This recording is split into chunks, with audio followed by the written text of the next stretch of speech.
Hello everyone, we are Daria, Yasafova and Emezue, and now we're about to start presenting our paper, and it's titled "A Computational Method for Histological Bone Research Using Convolutional Neural Networks." Our plan for today's presentation is first to give a little intro and our motivation for our work. Then Chris will walk you through first stage, which is model training, give results of our model. Then I will talk about processing stages and measurement extractions, and also will give an example of our calculations. And then we will give a little overview of our future work.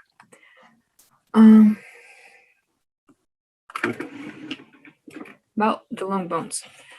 A long bone is a bone which length is longer than its width. We can divide long bone by structure, and it has three sections, which is diaphysis, metaphysis, and epiphysis.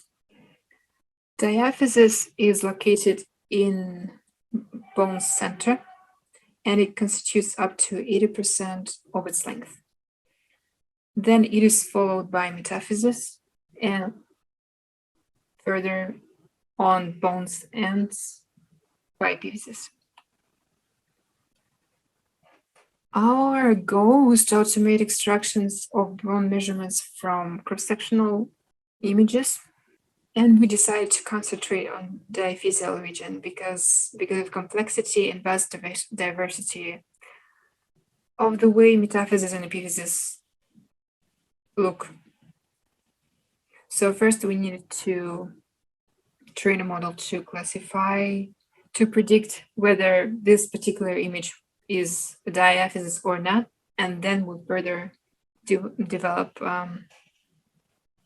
computational methods to extract bone measurements from the images classified as diaphysis. Here you can see the progression of, you can see how sections of one bone taken at different points, at different places. So we go through epiphysis, metaphysis, and diaphysis from far left to far right. So in our paper, we first introduce our model, which classifies images into two categories, whether diaphysis or not diaphysis. And then we develop algorithms and calculate the following measurements: bone perimeter, bone area, and cortical width of images classified as diaphysis. Here, Chris will explain the model part. Thank you very much. Now we talk about our implementation of the convolutional neural network model, the data collection and pre-processing, the training of the model, and the results. Our Ghana data set is made up of grayscale 3D images, which we sliced into 2D images using the third channel. So for example, you have a 3D image 718 by 749 by 933. So from this 3D file, we made 933 slices of images, which are 718 by 749, which we resized to 224 to 224, because that's the size of the input image for the pre-trained model. Daria is built on the efficient B0 model, efficient net B0 model, sorry, and it's trained to predict two classes, the diaphysis and not diaphysis. Not diaphysis is a combination of the metaphysis and epiphysis. That's how we combined it for the training. And at the end of the pre-trained model, we changed the fully connected layer to two classes. We divided the samples into 5455 for training, 2139 for testing, and 962 for validation. And we tried to maintain the balance of classes in each sample. The efficient net B0 model is very powerful. It's been used in medical research in the past, and also like classifying medical images, because it has this unique feature of you can scale the depth, the width, and the resolution. The depth is when you scale the depth when you add more layers. You scale the width when you add more neurons, and you scale the resolution when you um, tweak the image resolution. Other CNN models, you can only scale one type, one either the width or the depth or the resolution.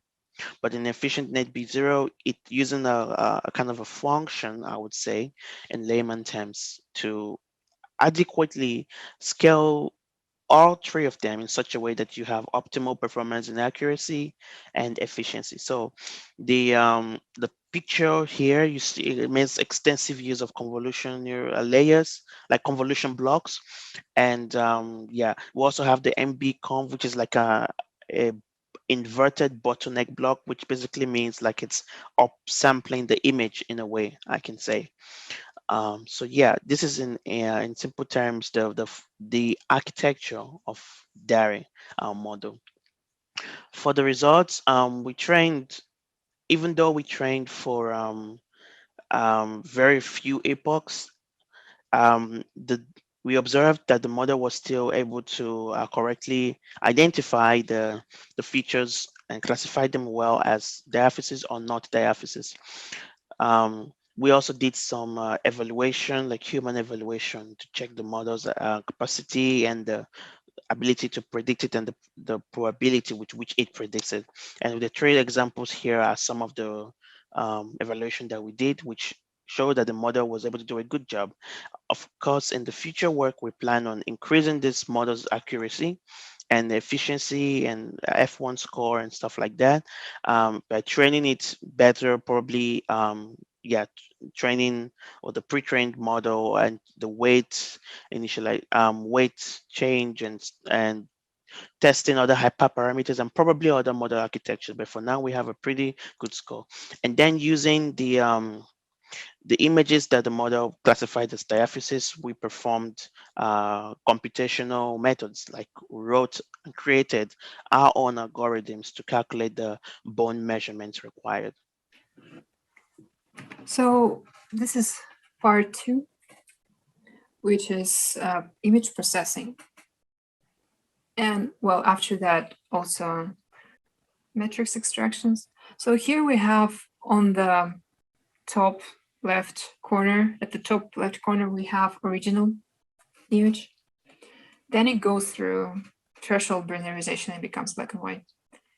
Then we add several layers to the bone to, to get rid of some, or maybe all of them. In most cases, some of them of its holes. You see there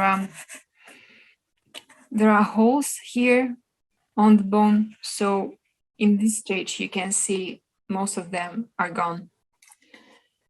The next stage, which is layering down, which is basically we now strip off several layers from the bone.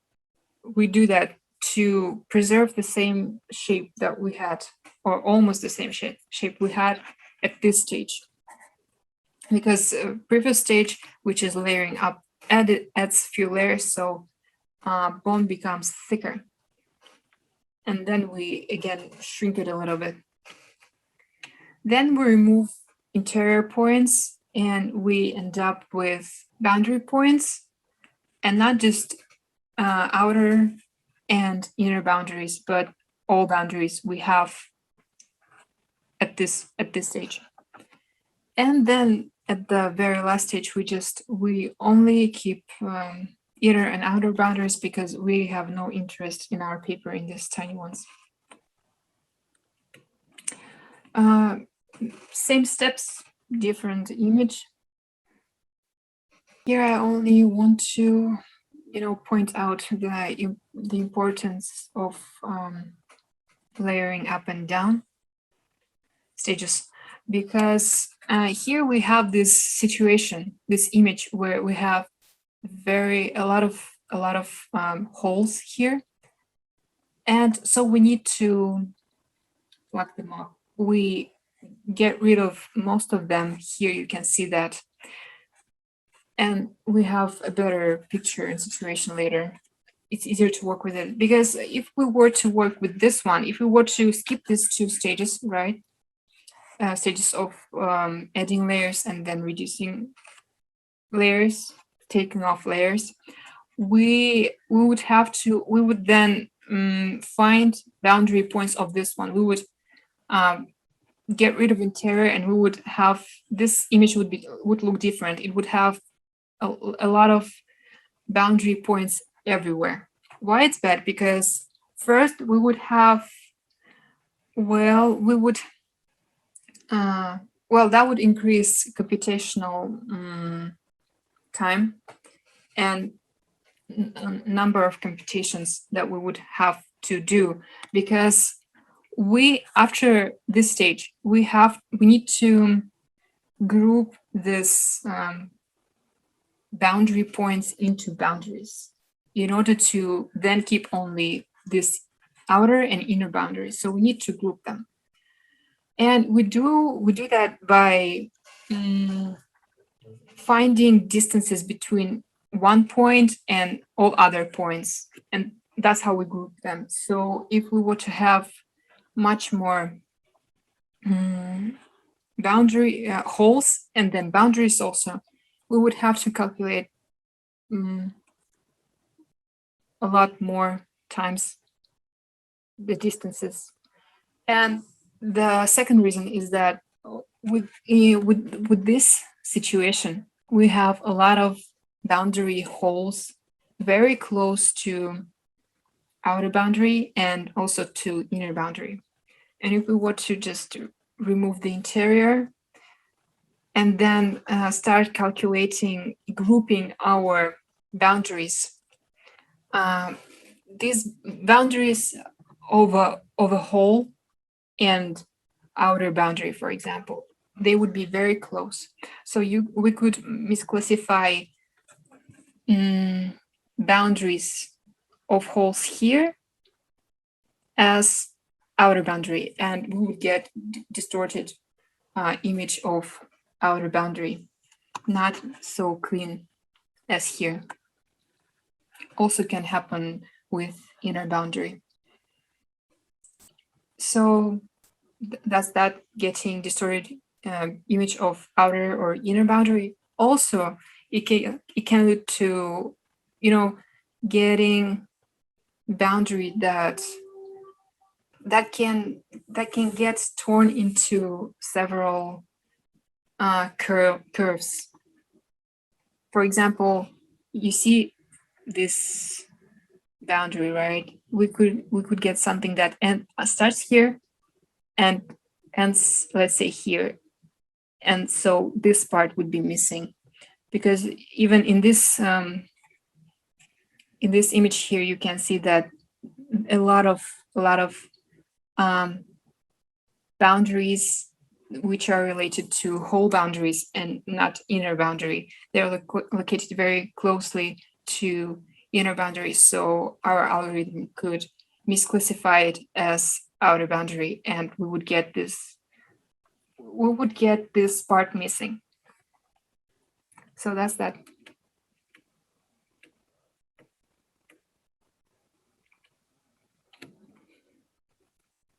If you're interested in more detailed explanation of what I just told you about, more detailed explanation of our stages, you can proceed to read the paper.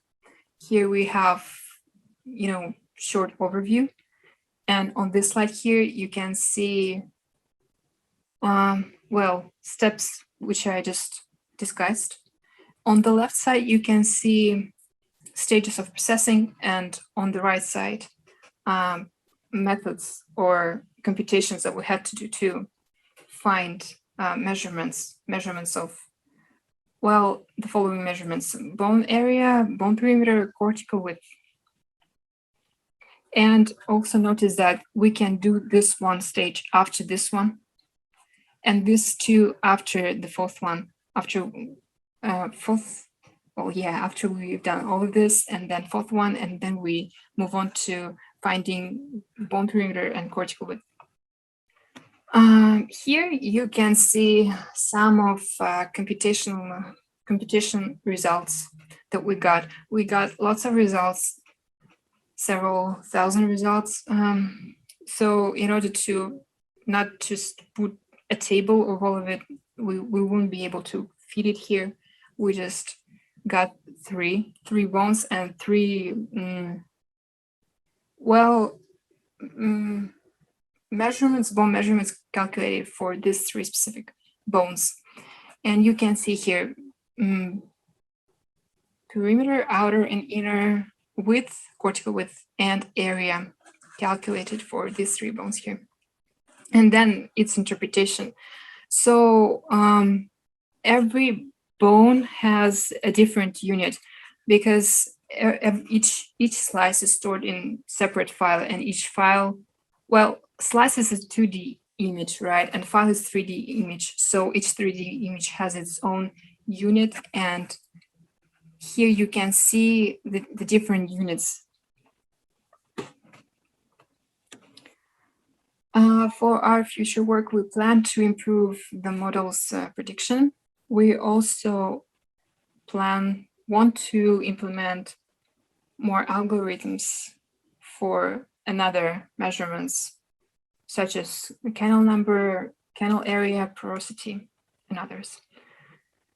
And to add processing of metaphysis and epiphysis. Thank you very much for your attention.